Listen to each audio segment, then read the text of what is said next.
Jangan pernah memandang sektor perikanan itu adalah sektor industri yang kuno seperti itu. Perikanan modern itu adalah industri yang canggih, berbasis data, sains, dan teknologi, serta terhubung dengan pasar global. Tren pasar global saat ini ya menghendaki produk yang berkelanjutan ya, sustainable fisheries seperti itu.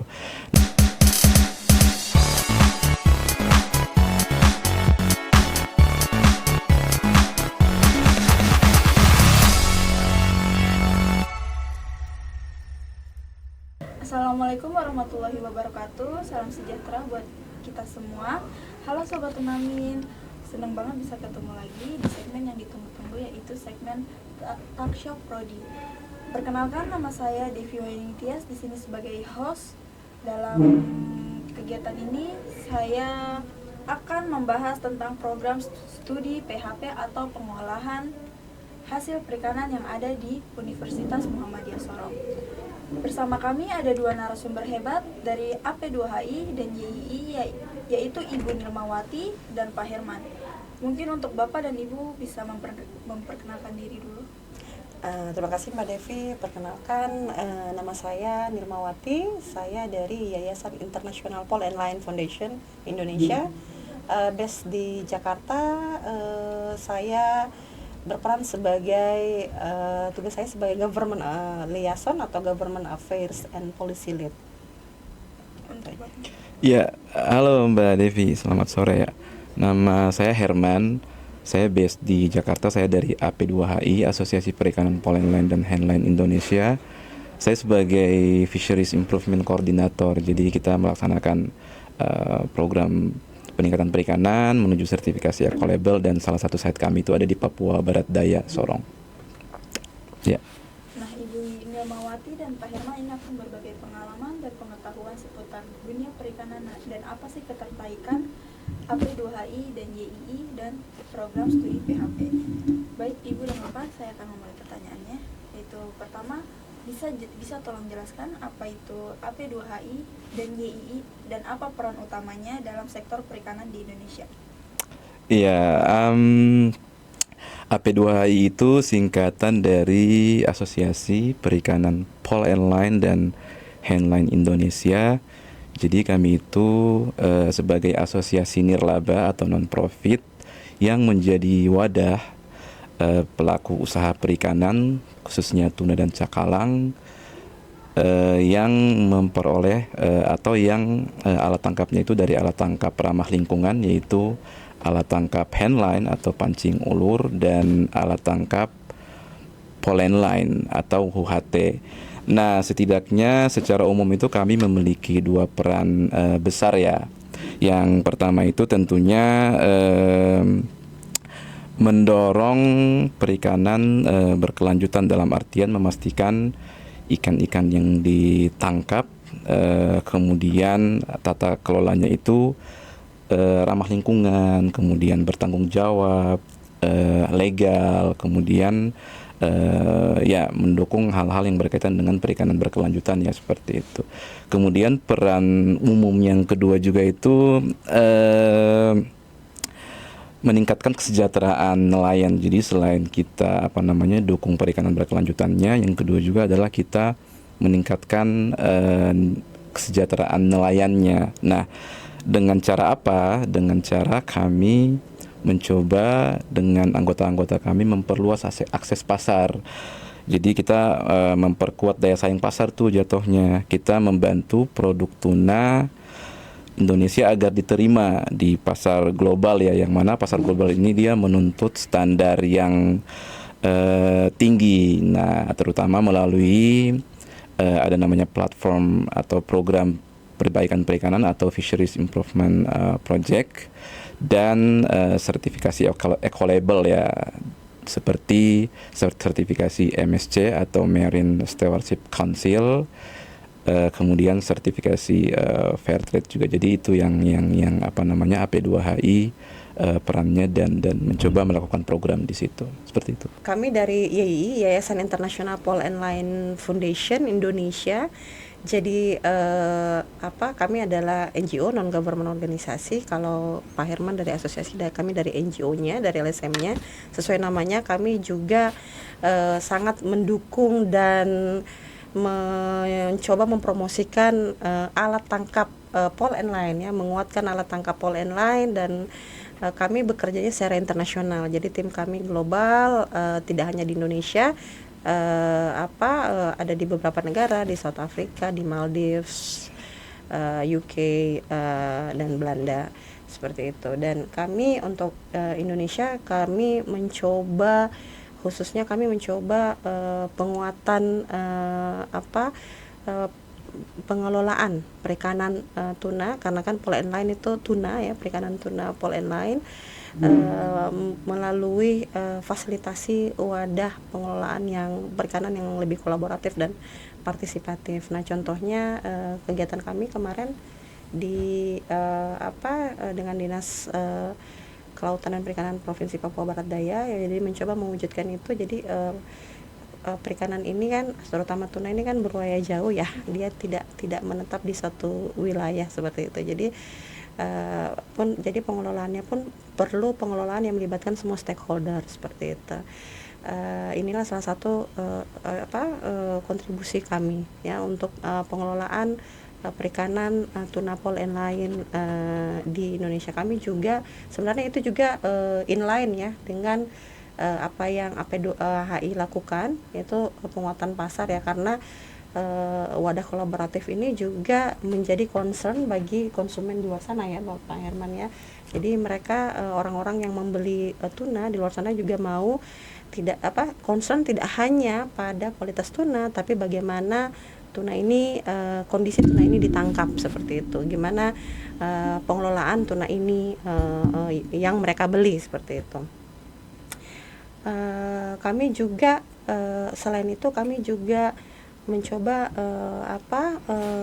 menguatkan traceability, kami bilangnya, ya, melalui ada beberapa kami mencoba ada perkenalan memberikan memperkenalkan alat atau device untuk nelayan perikanan skala kecil, untuk kapal mereka, untuk membantu sistem tracking di kapal mereka. Itu juga berperan untuk menguatkan traceability atau ketertelusuran dalam satu supply chain perikanan tuna. Dari penjelasan Ibu tadi kan ada Paul and Line. Bisa tolong jelaskan sedikit apa itu Paul and Line? Jadi Paul and Line itu alat tangkap, kalau istilahnya itu one by one fishing, one by one tuna fishing. Jadi pole pole itu bahasa Inggrisnya tongkat, ya, sama line tali, garis gitu, tali, ya. Jadi pole and line itu adalah alat tangkap spesifik di mana nelayan. Jadi dia punya perahu juga bentuknya spesifik, ya. Jadi ada di bagian depan, ya, itu tuh agak sedikit membesar, di mana nelayan-nelayan duduk di situ, mereka saling duduk, kemudian pancing, mereka punya pancing dan ada umpan hidup. Jadi pada saat mereka mau memancing, pasang umpan hidupnya, kemudian mungkin pernah lihat, ya, di film-film dokumenter yang mereka mancing rame-rame. Jadi satu kali mancing langsung buang ke palka, satu kali mancing langsung buang ke palka, seperti bukan itu bukan lagi. Kalau yang gini tuh mancing mania itu. Kalau ini yang kayak, jadi memang ini adalah alat tangkap yang ramah lingkungan. Ya, yang paling ramah lingkungan, yang paling, karena dia selektif, ya. Dia bukan jaring yang bisa muat semua biar ikan-ikan kecil. Jadi dia sangat selektif. Jadi hanya ikan-ikan yang berukuran besar, yang berukuran sudah istilahnya sudah memijah, sudah bertelur, ya. Jadi kalau ikan-ikan yang sudah besar terangkut, otomatis dia sudah melepaskan telur. Jadi itu yang membuat stok keberlanjutan stok ikan, seperti itu. Jadi kenapa akhirnya kami bekerja mendukung itu, karena memang kami percaya alat tangkap ini harus diberikan ruang, harus dikuatkan, harus dipromosikan, karena ini alat tangkap yang sustainable, yang lestari, yang mampu menjamin keberlanjutan stok ikan untuk masa depan, seperti itu. Mbak Devi kan mau ya, sekarang makan tuna enak, mau juga dong anak cucu makan tuna. Jadi jangan sampai alat tangkap ini punah begitu. Jangan sampai malah tergantikan dengan alat tangkap yang merusak, alat tangkap yang semua diambil begitu ya. Ada kan alat tangkap seperti itu. Jadi kami bekerja termasuk mendukung pemerintah pusat, pemerintah daerah. Makanya kami juga bekerja sama dengan AP2HI. Kami mencoba mendukung pengelolaan perikanan yang kolaboratif. Jadi menyatukan semua stakeholder seperti itu.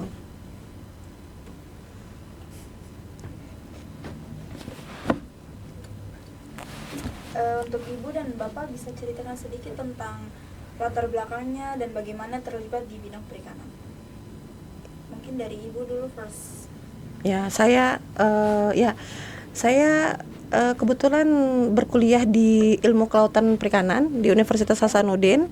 Kemudian disitulah awal mula penanaman fondasi kelautan perikanan saya. Jadi saya terekspos dengan kelautan perikanan itu di situ. Jadi itu yang membuat mata saya terbuka. Oh, ternyata sumber daya kelautan perikanan Indonesia masih sangat besar, sangat luas, yang masih belum terkelola dengan baik. Waktu saya masih SMA ya, saya melihatnya seperti itu dari kacamata saya yang awam saat itu. Jadi saya berpikir, wah ini menarik ini untuk kemudian dipelajari lebih dalam. Makanya saya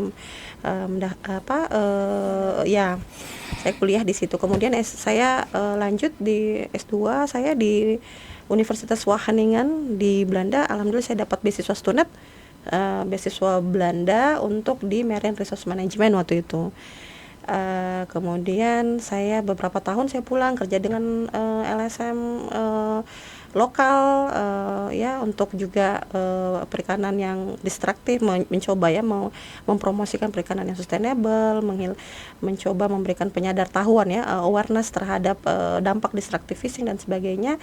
Kemudian saya lanjut dengan S3 saya di Universitas Amsterdam dengan bantuan beasiswa LPDP. Dan di situ saya riset tentang IUU fishing, illegal, unreported dan unregulated fishing, melalui kacamata multi level governance ya. Jadi layer atau lapisan pemerintahan ini banyak ya. Ada internasional, regulasi internasional IUU fishing ada, regulasi nasional IUU fishing ada, dan regulasi provinsi sama daerah juga ada ya. Jadi bagaimana itu terkoneksi satu sama lainnya, itu kemudian riset saya makanya itu yang kemudian membawa saya karena perikanan tuna ini kan lintas negara ya. Lintas negara, jadi dan tidak punya KTP, tidak punya paspor. Jadi kalau kita mau mengelola tuna, mau supaya tuna kita sustainable, anak cucu kita masih merasakan enaknya tuna, itu kita juga harus memanagenya bukan hanya dalam lingkup satu negara, tapi juga kita harus ngajak tetangga kita tuh. Kalau saya tahan tuna saya di sini, saya tidak tangkap bayi tuna, tapi orang Filipina tangkap bayi tuna, sama aja bohong dong, ya kan? Jadi mari kita sama-sama makanya itu juga menjadikan dasar ada namanya peraturan perikanan internasional seperti itu yang kemudian membuat saya tertarik untuk belajar lebih dalam. Iya, oke. Jadi memang sejak awal itu saya kuliah di jurusan manajemen sumber daya perairan di Universitas Halo Oleo di Kendari, Sulawesi Tenggara. Jadi halo alumni, para dosen yang ada di Universitas Halo Oleo. Semoga sehat selalu. Kemudian saya sempat jadi selama kuliah saya juga aktif menjadi surveyor untuk ekosistem pesisir, terumbu karang, ikan karang, lamun, mangrove, seperti itu. Kemudian saya sempat menjadi sebagai environmental sebagai orang yang melakukan monitoring terhadap kesehatan kerang mutiara yang dibudidaya di Nusa Tenggara Timur, itu kurang lebih mirip dengan hal-hal yang saya lakukan waktu masa kuliah. Itu cuman bedanya kalau misalnya dulu di masa kuliah saya surveinya untuk lamun, terumbu karang dan apa namanya mangrove. Kalau di NTT kemarin itu saya memonitoring kesehatan kerang budidaya, baik itu kualitas airnya, baik itu apa namanya kekuatan juvenil dari kerang mutiara tersebut seperti itu. Nah, sejak tahun 2020 saya bergabung di AP2HI. Nah, di AP2HI saya start dari staf lapangan di Kendari. Kemudian ada kebutuhan untuk menjadi Fisheries Improvement Coordinator, dan ya hingga saat ini base-nya di Jakarta. Jadi memang awalnya base-nya manajemen sumber daya perairannya, dan di AP2 ini banyak juga berkecimpung terkait hal-hal yang berkaitan dengan pengelolaan perikanan yang baik dan berkelanjutannya. Seperti itu mungkin Mbak Devi. Ya, kalau saya sendiri ya seperti tadi yang saya bilang ya, menyambung. Jadi kami mencoba salah satu dukungan kami terhadap Pol Line yaitu ke pengelolaannya, seperti itu, ke manajemennya. Jadi manajemen di negara kita kan dipegang sama pemerintah ya, terutama pemerintah nasional. Jadi kami bekerja sama dengan pemerintah nasional, dalam hal ini KKP. Kemudian kami juga bekerja sama dengan pemerintah daerah, pemerintah provinsi, karena kan seperti tadi saya bilang ya, pengelolaan perikanan ini mewajibkan semua stakeholder terlibat ya. Jadi itu yang membuat kami datang ke Sorong ya, karena kami sudah di Jakarta bersama dengan KKP, tapi kita juga harus istilahnya berkunjung ke daerah gitu ya, untuk menjalin kerjasama itu gitu, untuk mempertemukan, untuk menguatkan pengelolaan perikanan Pol Line ini. Nah, terutama ya untuk provinsi Papua Barat Daya ini, tuna, sumber daya perikanan tunanya itu adalah salah satu terbesar penyumbang PAD ya di sini ya. Jadi memang tunanya, terutama Pol Line itu lumayan ada gitu, banyak di sini sebenarnya. Nah, dan kami ingin betul-betul menyupport Pol Line ini, jangan sampai ya seperti tadi yang saya mengulangi lagi nih, jangan sampai dia punah seperti itu. Jadi dari hari pertama kami datang di Sorong, kami sudah bertemu sama dinas terkait, ketemu Bapeda, bahkan tadi kami berkunjung ke perusahaan untuk bagaimana mencari formula yang tepat nih, untuk sama-sama kita duduk, kita memulai istilahnya itu co-management atau manajemen bersama, bagaimana kita mengelola sumber daya perikanan kita secara kolaboratif dan partisipatif. Artinya bahkan pemerintah pusat misalnya menyusun sebuah peraturan itu jangan hanya hanya mereka saja istilahnya. Jadi semua harus terlibat dari istilahnya ya, dari hulu ke hilir begitu, dari regulasi, implementasi itu semuanya, bahkan isu-isu di lapangan. Jadi semuanya bisa istilahnya untuk mencari solusi yang baik buat semua stakeholder. Mungkin untuk Bapak bisa tolong dijelaskan. Iya, saya ada di Sorong sebenarnya karena ada kebutuhan di Sorong ini sebagai salah satu site implementasi program AP2HI. Jadi AP2HI itu lokasi site-nya ada cukup banyak, ada mulai dari Sumatera, di Aceh, sampai di Sorong. Mungkin sisa Pulau Kalimantan ya yang belum ada staf kami. Jadi di mana rantai pasok anggota kami itu berada, di mana itu Handline dan Pol Line berada, kami melaksanakan program di sana, dan di masing-masing lokasi program itu ada staf lapangan seperti itu.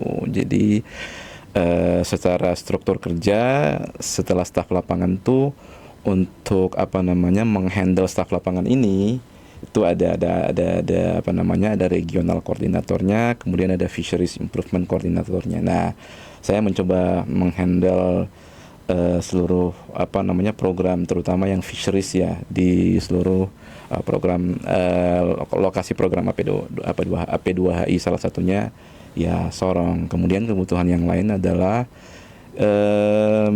di Sorong ini bersama dengan Yayasan IPNLF Indonesia kita memfasilitasi pemerintah daerah di sini, dalam hal ini Dinas Perikanan dan Kelautan, atau yang saat ini Dinas Pertanian, Pangan, Kelautan dan Perikanan ya, Provinsi Papua Barat Daya. Itu kita punya yang namanya Komite Pengelolaan Bersama Perikanan Tuna yang seperti Mbak Nilma tadi jelaskan ya.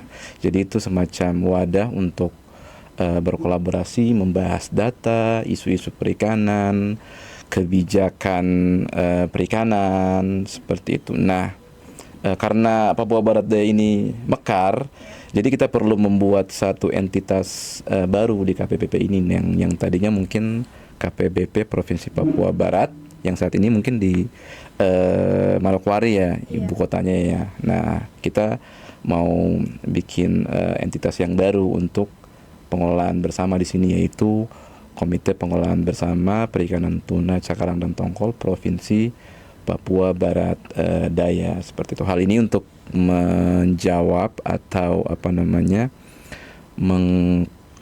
mencari solusi dari isu-isu perikanan di Papua Barat Daya, termasuk juga untuk kebutuhannya untuk memenuhi standar sertifikasi ekolabel untuk memberikan bukti bagaimana perikanan di Papua Barat Daya itu dikelola secara kolaboratif dan partisipasif, seperti itu. Baik, untuk Ibu Nilma, tadi kan Ibu bilang kalau Ibu kuliah sampai ke Belanda dan Amsterdam, betul? Iya, Belanda itu Amsterdam juga Belanda. Dari pengalaman internasional di bidang kebijakan perikanan, bagaimana Ibu melihat perkembangan dan potensi industri perikanan di Indonesia, khususnya di kawasan Papua Barat Daya ini? Ya, menarik sekali pertanyaannya ya.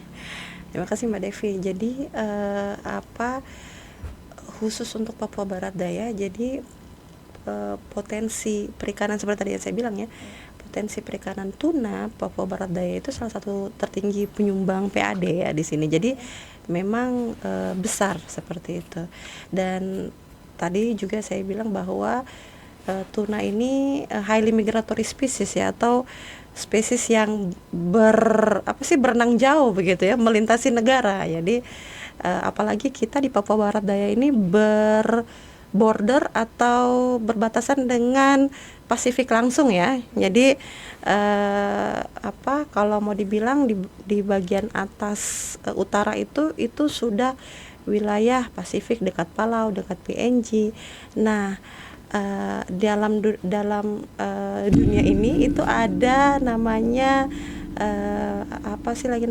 regulasi atau peraturan perikanan internasional. Jadi ada payung hukum terbesar yang mengatur semua itu. Jadi khusus untuk perikanan, terutama yang bermigrasi jauh, yang stoknya lintas negara, itu undang-undang internasionalnya menyebutkan bahwa perikanan itu harus diatur dalam sebuah wadah yang bernama Regional Fisheries Management Organisasi, seperti itu.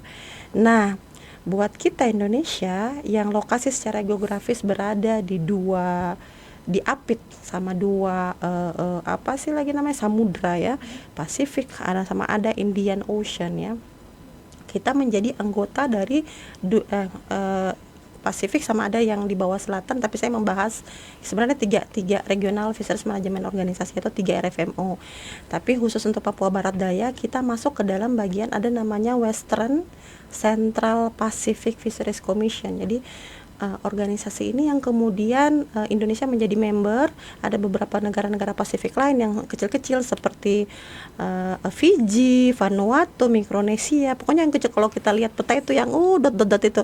Tapi tuna mereka banyak seperti itu. Nah, dalam untuk penguatan terutama produk tuna kita di dunia internasional, kita harus comply atau patuh dengan apa yang diputuskan di RFMO ini, terutama WCPFC ini, seperti itu. Jadi regulasi yang diterapkan di perairan Papua Barat.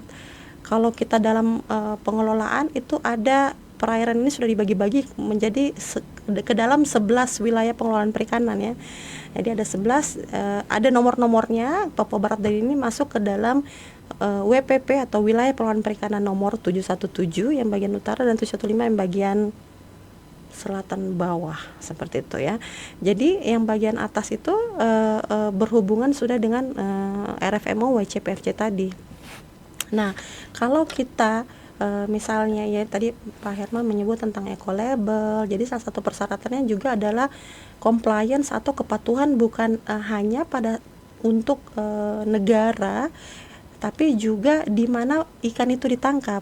Jadi ketika ikan itu ditangkap di wilayah perairan sudah masuk wilayah perairan internasional di atas 200 nautical miles, di atas kepala burung itu misalnya sudah masuk wilayah WCPFC, jadi harus comply dengan atau patuh dengan yang apa yang diputuskan di WCPFC seperti itu. Nah, so far alhamdulillah ya kita bersyukur Indonesia mengambil peran yang aktif di forum itu, bukan hanya comply tapi juga aktif ya. Jadi itu yang membuat perikanan kita secara internasional itu juga sangat diakui seperti itu ya. Jadi cuma ya itu masih ada beberapa PR kita yang juga harus kita masih benahi seperti itu. Tapi secara internasional kita sudah mulai upaya-upaya penguatan compliance ya, peningkatan compliance atau kepatuhan di hukum-hukum internasional di RFMO itu sudah ada seperti itu aja sih. Baik, lagi-lagi bicara tentang Papua Barat Daya ini. Dalam perspektif Bapak dan Ibu, apa tantangan terbesar yang dihadapi oleh sektor pengolahan hasil perikanan di daerah saat ini dan bagaimana kita bisa menghadapinya? Siapa dulu nih? Mungkin Bapak dulu. Oh, gantian ya. Oke. Ya. Berbicara tentang handline, poleline, terus untuk spesies tuna, cakalang. Sebelum pengolahan kan berarti pengolahan ini kan harus ada yang diolah ya, yang diolah kan berarti ikan. Kayak kalau poleline dan handline berarti tuna dan cakalang. Nah, sebelum saya masuk ke pengolahan ini, salah satu tantangan utama juga adalah bagaimana ikan ini bisa tersedia dan bisa diolah kan seperti itu. Jadi bagaimana ikan itu bisa didapat secara ramah lingkungan kemudian diolah. Nah, di cara kapal-kapal handline atau cara atau operasi kapal handline, kapal poleline itu dia ada tantangan di sana terkait kebijakan yang berlaku ya dari pemerintah seperti itu. Banyak studi ilmiah. Kemudian secara logika juga kita bisa lihat bahwa handline, poleline itu adalah alat tangkap yang ramah lingkungan. Itu sudah secara logika, saya bilang tadi ilmiah juga banyak yang buktikan bahwa itu ramah lingkungan, alat tangkap yang selektif, kemudian dia one by one, satu persatu.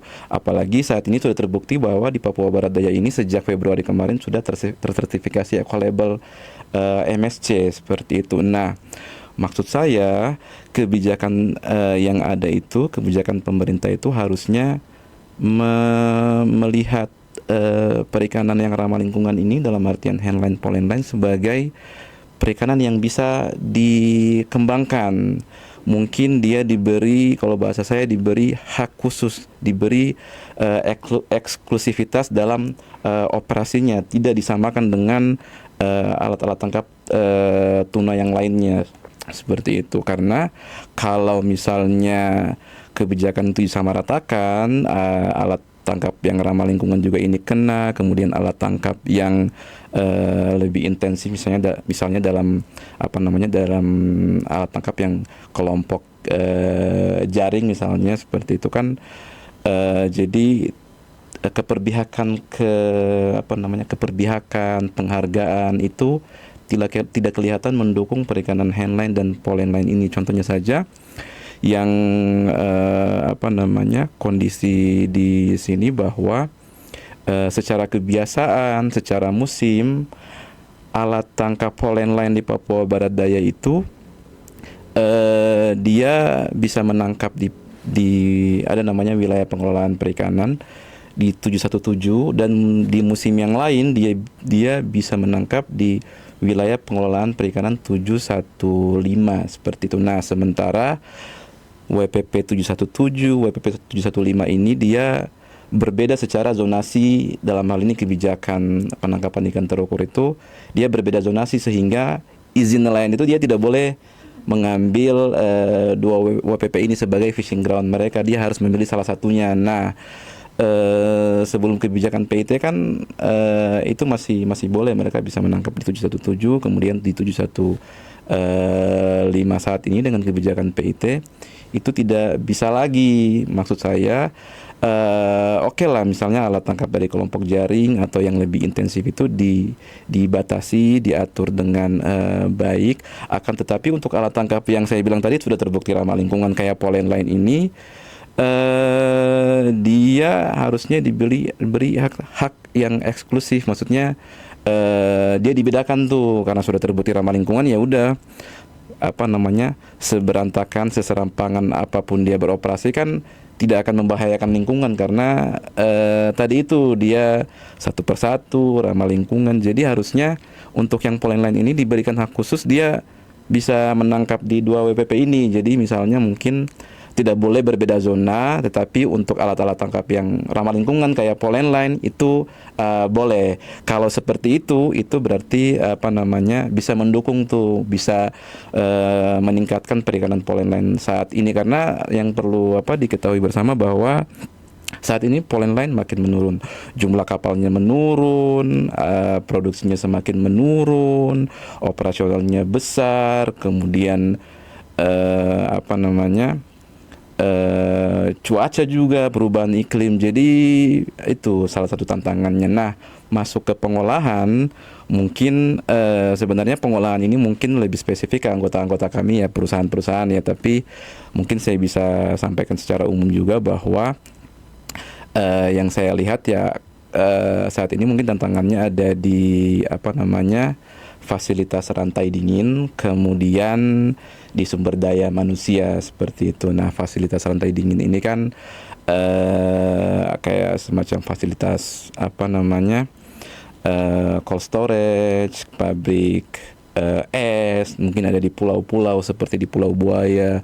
Lalu SDM ini bagaimana mereka terlatih untuk menangani ikan seperti itu. Nah, nanti berarti mahasiswa-mahasiswa alumni PHP bisa berkembang tuh ke arah sana, dari sains yang mereka temukan, dari penelitian yang mereka hasilkan, itu bisa diimplementasikan ke depan di bagian penyediaan fasilitas rantai dingin yang baik dan SDM yang mumpuni seperti itu. Ya tentunya cara mengatasinya ya tadi itu mungkin ada namanya sistem pengelolaan pentahelix ya. Jadi kolaborasi tuh, jadi antar pemerintah pusat, kemudian asosiasi, kemudian dari NGO, untuk bagaimana mengatasi hal-hal yang tadi, misalnya dari pemerintah pusat mungkin mendukung dengan kebijakan, kemudian mungkin kalau misalnya di fasilitas rantai dingin pemerintah pusat tuh menyediakan fasilitas utamanya ya di berbagai di provinsi-provinsi termasuk Papua Barat Daya, kemudian nanti itu yang dimanfaatkan mungkin dalam bentuk misalnya dibeli dalam bentuk PNBP oleh industri dan untuk SDM-nya seperti yang sudah kita lakukan juga sampai saat ini adalah kita melakukan training peningkatan kapasitas baik itu nelayan, termasuk juga kami bekerja sama dengan kampus agar bagaimana adik-adik mahasiswa ini, teman-teman mahasiswa ini bisa duluan lebih bisa paham lebih awal mengenai tantangan pengolahan misalnya rantai dingin, sumber daya manusia, sehingga mereka memiliki motivasi yang baik untuk belajar dan mengatasi hal-hal tersebut. Mungkin Kalau mungkin nyambung ya, pertanyaan tadi isu dan tantangan ya, pengolahan tantangan besar dan pengolahan betul. ya. Jadi tadi sudah disebutkan ya, ketersediaan rantai dingin ya. Itu juga menjadi salah satu tantangan terbesar ya, apalagi kita untuk perikanan tuna and line itu kebanyakan skala kecil. Jadi skala kecil itu berbeda secara fisik kapalnya ya. Kalau kapal-kapal skala besar itu kan freezernya udah ada ya. Itu kita bicara teknis detail ini. Jadi kalau skala kecil kadang terutama saya pernah melihat ya di perikanan tuna yang lain, bukan di provinsi ini, mereka menangkap tunanya dengan kapal kecil dengan es seadanya, kemudian meloin, memotong di situ di kapal itu di tengah laut. Jadi itu yang menyebabkan kondisi ikan bisa cepat rusak, akhirnya itu sulit untuk bisa diterima di pasar ekspor seperti itu karena kualitasnya sudah menurun.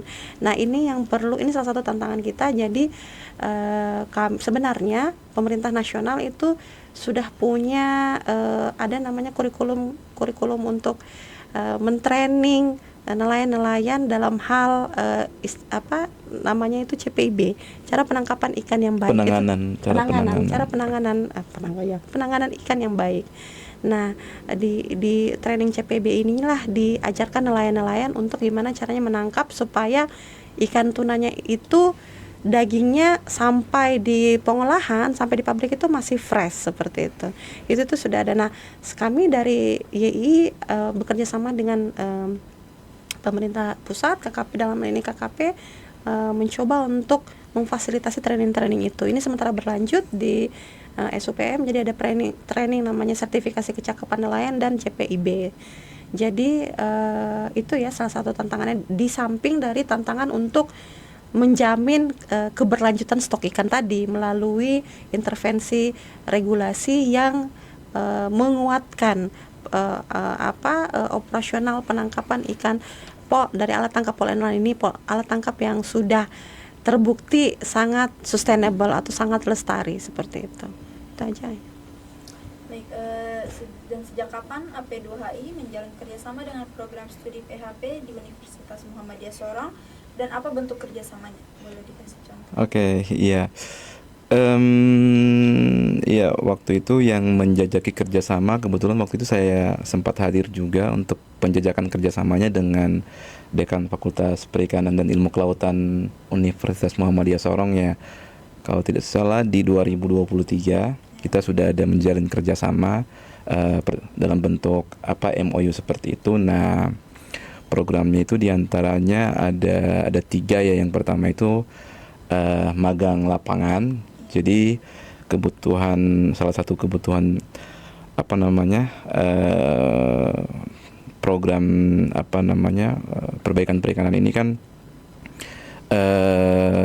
perlu ketersediaan staf lapangan yang selalu standby dan ada di tiap lokasi ya. Sementara kan Papua Barat Daya ini luas ya, ada spot-spot perikanan tuna di beberapa tempat, sementara staf kita itu di Papua Barat Daya cuma 1, tetapi itu bukan menjadi kita lihat sebagai kelemahan, tapi kami melihat dari sisi gimana nih kami bisa berkolaborasi dengan siapa nih. Makanya kami mencoba bekerja sama menggandeng kampus-kampus, salah satunya UMS ini kan. Kemarin ya udah ada PKS itu, kita ada program magang dan sudah beberapa kali mahasiswa itu magang melaksanakan membantu program AP2HI di Papua Barat Daya di Sorong seperti itu. Juga kemudian ada kuliah tamu, jadi kayak praktisi mengajar seperti itu. Kami juga pernah memberikan kuliah umum diwakili oleh, kalau tidak salah, regional koordinator kami, menjelaskan apa itu AP2HI, kemudian apa yang dikerjakan di Papua Barat Daya, dan keterhubungannya antara program AP2HI dengan Fakultas Perikanan dan Ilmu Kelautan, dan saling kebutuhan masing-masing lembaga itu seperti apa, itu Sudah juga kemudian mungkin yang bisa kita kembangkan adalah penelitian bersama dalam artian kalau kampus itu kan dia menyediakan ekspertisnya ya orang-orang yang ahlinya. Jadi dari data-data yang kami kumpulkan itu bisa dimanfaatkan untuk riset, dan harapannya itu bisa mendukung, menyuarakan perikanan pole line dan hand line di Papua Barat Daya itu bisa semakin dikenal, bisa semakin dipahami keramah lingkungannya, sehingga yang saya bilang tadi rewarding, penghargaan itu bisa diberikan kepada perikanan pole line dan hand line di Papua Barat Daya Sorong. Dan apa peran AP2HI dan YII dalam meningkatkan daya saing produk perikanan Indonesia di pasar internasional, dan bagaimana mahasiswa program studi PHP dapat terlibat dalam hal ini? Saya dulu ya, Li ya. Siapa? Siapa saya atau Herman? Mungkin Ibu. Mbaknya aja yang tunjuk. Ibu-ibu. Saya dulu. Jadi gantian toh? Ya. Ganti-ganti. Oke, untuk menguatkan. Jadi tadi yang saya bilang ya, penguatan kolaboratif yang coba kami lakukan itu adalah salah satu upaya penguatan ya, penguatan produk perikanan tuna kita, khususnya dari pole line dan hand line untuk di pasar internasional. Tadi juga Pak Herman sudah menjelaskan tentang eco label MSC. Jadi salah satu persyaratannya itu adalah adanya co-management, adanya pengelolaan perikanan yang kolaboratif dan partisipatif, yang tidak ada satu orang pun tertinggal begitu, tidak ada satu orang pun yang diekskludkan seperti itu. Jadi ini penting sekali, karena kenapa? Tuna itu adalah komoditi ekspor ya, ekspor ke US dan EU, Uni Eropa. Nah, di sana itu tren konsumernya, tren konsumsinya adalah orang-orang melihat bahwa misalnya di supermarket nih ada dua jenis ikan, satu yang punya eco label MSC, satu yang tidak punya eco label. Orang lebih condong atau milih cenderung yang milih yang MSC, karena dengan milih MSC dia sadar penuh bahwa ikan yang saya beli ini jelas ketertelusurannya, jelas bagaimana ketertelusuran, artinya bisa ditelusuri bahwa cara penangkapannya dengan alat tangkap yang sustainable, yang lestari, alat ditangkapnya dengan kondisi misalnya awak perikanannya baik ya, artinya stoknya juga aman untuk anak cucu saya makan tuna sekarang, anak cucu saya masih bisa makan tuna lagi nggak sih, seperti itu. Jadi ini yang akhirnya mendrive produk eco label itu. Jadi kita di sini sama-sama, mari kita sama-sama memperkuat kita punya pengelolaan, sehingga produk-produk tuna kita semuanya bisa masuk di pasar ekspor ya, seperti itu. Saya tambahkan kali ya. Oke, jadi untuk peran utama AP2HI itu adalah membangun kepercayaan pasar internasional ya. Itu peran utamanya. Jadi itu kami lakukan tuh melalui yaitu sertifikasi MSC. Nah, itu sebagai bukti bahwa perikanan kita dikelola secara berkelanjutan. Nah, kemudian juga melalui kami membangun sistem ketertelusuran, jadi traceability ya, dalam artian memastikan setiap ikan bisa dilacak tuh dari kapal, kemudian dia mendarat hingga ke processing, lalu misalnya sampai ke konsumen, seperti itu. Nah, salah satunya juga melalui peningkatan mutu. Dalam hal ini kita meningkatkan SDM-nya, melatih nelayan dan pekerja pekerja pabrik untuk menerapkan standar penanganan ikan yang baik. Dan di program-program tadi tentunya salah satunya kami berkolaborasi juga dengan teman-teman YII untuk melaksanakan program itu, karena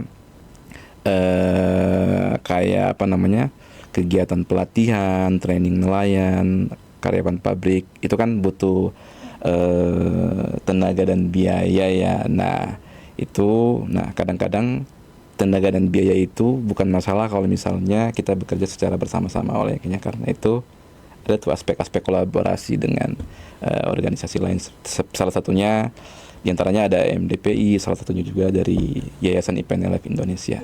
Oke, seperti itu. Dan kalau mahasiswa pengolahan hasil perikanan ya, Itu ya itu mungkin bisa keterlibatannya bagaimana ya. Nah, itu mungkin bisa terlibat langsung dengan yaitu menjadi agen perubahan di masa mendatang, menerapkan ilmu-ilmu mereka, penanganan ikan yang baik. Ke depan kan teknologi akan makin maju, jadi generasi mahasiswa PHP sekarang harusnya itu sudah dapat ide-ide baru, inovasi yang baru terkait penanganan dan di tempat pengolahan ikan ya, seperti itu. Kemudian yaitu juga ya membantu proses pengumpulan data. Oke, terkait keterlibatan mahasiswa program studi pengolahan hasil perikanan itu dapat terlibat dengan menjadi agen perubahan tuh, untuk menerapkan ilmu-ilmu atau inovasi yang mereka dapatkan di masa-masa saat ini. Masa saat ini kan teknologi makin canggih, informasi makin mudah didapat. Nah, ke depan generasi ini bisa memberikan ide atau inovasi untuk penanganan di tempat pengolahan ikannya yang baik, seperti itu. Kemudian juga jadi mereka bisa memberikan saran secara ilmiah bagaimana proses yang tadi ketertelusuran atau traceability itu bisa berjalan dengan efisien, efektif dan sesuai kondisi di lapangan, seperti itu. Kemudian juga ya udah, yang saat ini di perusahaan kan terkait kualitas ikan itu dia dikoordinatornya oleh QC ya, quality control ya. Ya udah, nanti keterlibatan alumni mahasiswa PHP nanti itu bisa ke arah sana tuh, menjadi QC-QC yang baru, yang lebih inovatif, yang lebih baik, lebih melek teknologi, dan itu harusnya bisa menjadi satu hal, menjadi satu keterlibatan yang baik dalam hal kualitas ikan ataupun pengolahan hasil perikanan di Papua Barat Daya ya, seperti itu.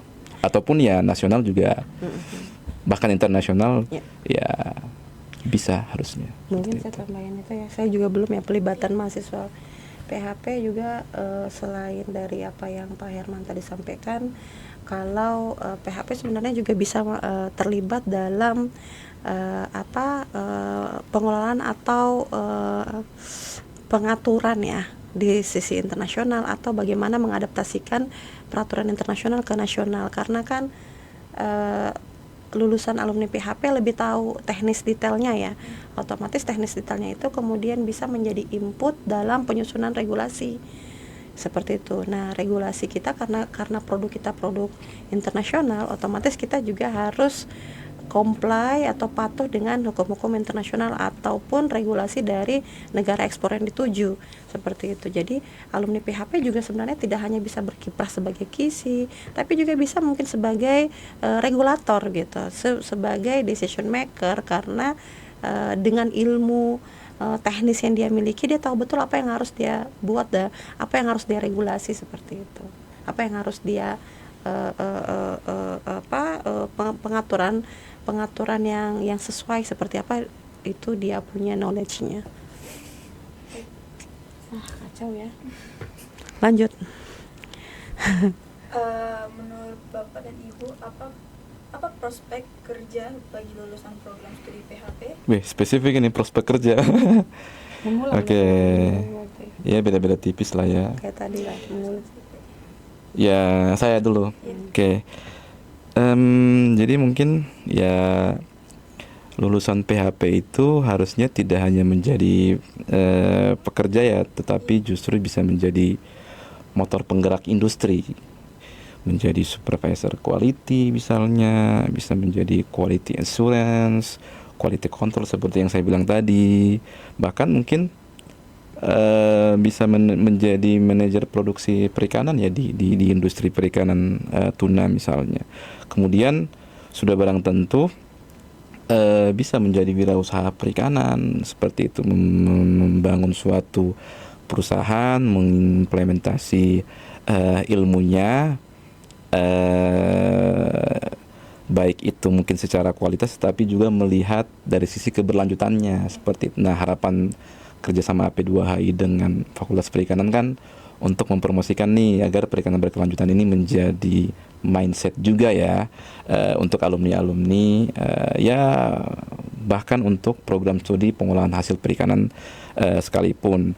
Kemudian kalau apa namanya, yang saya lihat juga di struktur training mutu ikan itu ada yang namanya audit internal terkait mutu ikan. Nah itu juga bisa ke arah sana seperti itu. Dan mungkin juga kami kan ada program training tuh, dan perlu apa namanya, tim yang kuat, mungkin kadang-kadang tim yang cukup. Nah mungkin ya udah bisa masuk sebagai apa, koordinator penanganan ikan misalnya, baik itu di lembaga apa namanya, swadaya masyarakat atau NGO seperti YII ataupun di AP2HI. Ini bukan menjanjikan ya, karena kan prospek ya supaya anak teman-teman mahasiswa PHP itu bisa termotivasi seperti itu. Ataupun misalnya dia menjadi seminimal mungkin dia apa namanya, bahkan dia bisa menjadi nelayan yang cerdas. Misalnya ada mahasiswa, dia bisa memiliki kapal perikanan, lalu menangkap ikan dengan ilmu yang dia miliki. Udah dia bisa menjadi pelaku usaha perikanan dari nelayan, mungkin menjadi supplier, bahkan bisa memiliki perusahaan sendiri. Seperti itu mungkin spesifik ya. Dan bisnis di bidang perikanan memiliki potensi yang besar. Bagaimana P2HI dan YII bisa membekali mahasiswa dengan pengetahuan tentang aspek bisnis perikanan dari produksi hingga pemasarannya? Iya, oke. Di program magang itu kan kita selalu mengajak mahasiswa magang ini tuh ke industri.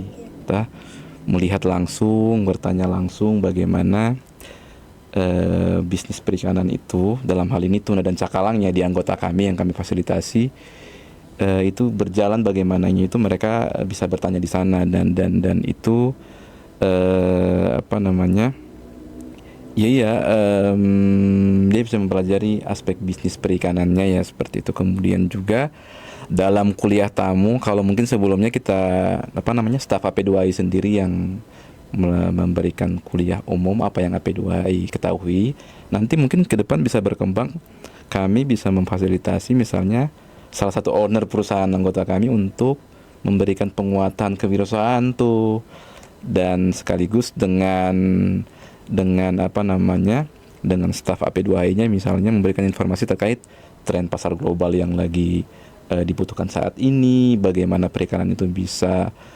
modern, bagaimana perikanan itu bisa maju, baik itu apa namanya, keberlanjutan perikanannya, kesejahteraan nelayannya, dan termasuk juga ya usaha perikanannya, bisa ke arah sana. Mungkin Ibu mau tambah? Bisa diulang pertanyaannya? Bisnis di bidang perikanan memiliki potensi yang besar. Bagaimana AP2HI dan YII bisa membekali mahasiswa dengan pengetahuan tentang aspek bisnis perikanan dari produksi hingga pemasaran? Jadi kami masih tim kecil ya, karena kami bekerja internasional. Di Indonesia kami hanya ada 4 orang sebenarnya tim kami, jadi kebanyakan di luar. Jadi untuk sementara ini kami belum bekerja sama dengan OEMS, tapi ini potensi ini bisa dijajaki ya. Tapi kami menerima mahasiswa magang ada di Ternate, tapi untuk alat traceability di laut, seperti itu.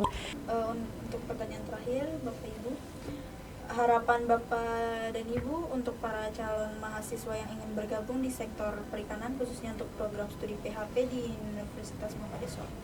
Harapan dari Bapak dan Ibu untuk calon mahasiswa baru. Siapa dulu? Mungkin Bapak. Iya,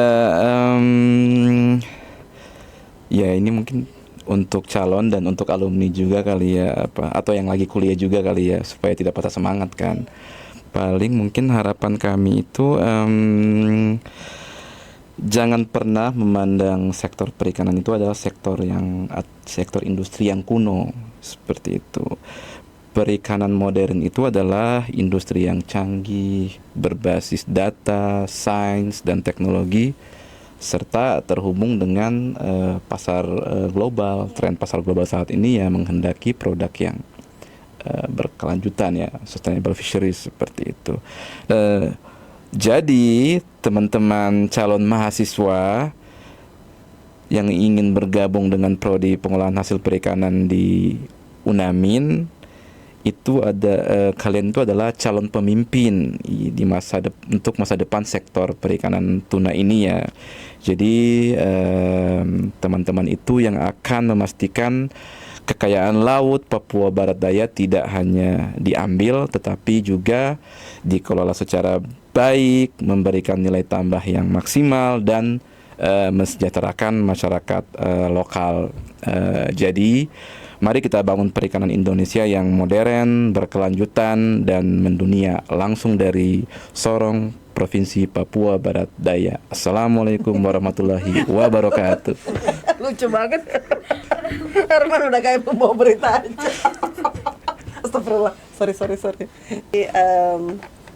Harapan saya untuk teman-teman mahasiswa, calon mahasiswa, dan bahkan alumni PHP, Anda semua itu punya knowledge yang luar biasa ya. Tantangan secara global kita ke depannya itu adalah ketahanan pangan. Jadi Anda semua, teman-teman mahasiswa, calon mahasiswa, dan alumni, adalah kalian punya knowledge yang bisa membangun fondasi kuat untuk ketahanan pangan bangsa kita, negara kita tercinta ini. Teman-teman juga jangan khawatir ketika merasa knowledge-nya masih kurang ya. Banyak beasiswa di luar sana karena saya kemarin penerima beasiswa, jadi saya ingin menularkan itu ke teman-teman. Jadi kita Indonesia kita punya banyak beasiswa dari luar, bahkan bukan cuma dari dalam negeri tapi juga ada dari luar negeri, yang itu yang bisa kalian semua jajaki kalau misalnya kalian mau mengupgrade. Jadi sebenarnya selain punya fondasi yang bisa membantu fondasi knowledge yang bisa membantu ketahanan pangan kita ya, kalian juga punya kesempatan untuk memperdalam atau memperluas wawasan kalian dengan misalnya sekolah dengan bantuan beasiswa seperti itu. Jadi tetap semangat ya, yakin ilmu kalian keren dan ilmu kalian dibutuhkan untuk ketahanan pangan kita, bukan cuma di Indonesia tapi juga di dunia.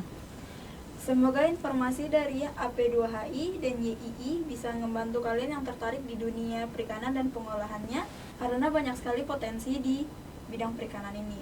Dan buat kalian calon mahasiswa baru, jangan ragu untuk bertanya lebih lanjut dengan mengunjungi sekretariat penerimaan mahasiswa baru di Gedung Perpustakaan Lantai 1 Universitas Muhammadiyah Sorong. Dan jangan lupa untuk follow akun resmi Universitas Muhammadiyah Sorong dan pantau terus episode talk show kita berikutnya yang pasti akan membahas prodi-prodi yang lain. Dan jangan lupa like, comment, and subscribe di channel kami.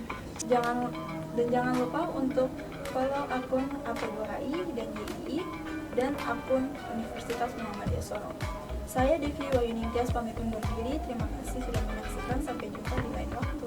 Assalamualaikum warahmatullahi wabarakatuh.